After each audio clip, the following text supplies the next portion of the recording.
Thank you so much for joining me, everybody. This is Susan Winograd with Pelvicore Rehab, where we believe pelvic healing requires a total body approach, even healthy recipes. I'm always looking for the best way to help my clients add delicious fiber in their diet.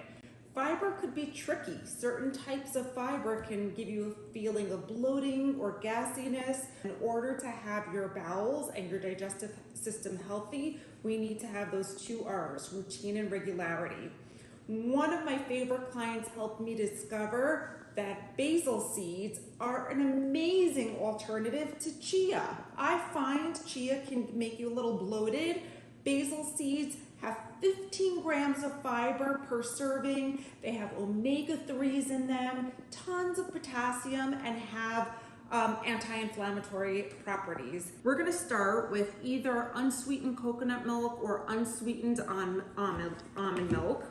I usually put it in one of these containers, but any glass container is great. We're gonna measure a cup, put it right into the bowl. Great. We're gonna put a little bit of vanilla, and you can add any extract or flavoring that you like. I like to put a little pinch of salt in, and I like mine a little sweet, so I love monk fruit. Try to use a natural sweetener, and if you don't need sweetener, even better. So I'm just gonna put about a tablespoon of monk fruit in here, and then I'm gonna add 2.5 teaspoons of basil seeds.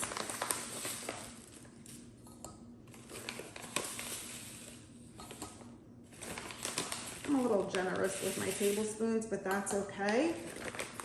And guess what? That's it. We're gonna give it a quick stir. I usually keep it on the counter for about 10-15 minutes and just stir every few minutes, and then you can just pop it in the fridge and have it for the whole week. Here's my chia seed pudding 20 minutes later, ready to eat or add to my favorite meal.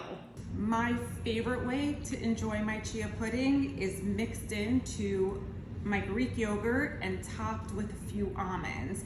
It is delectable. If you found this video helpful, don't forget to hit the notification bell so you don't miss any other amazing videos.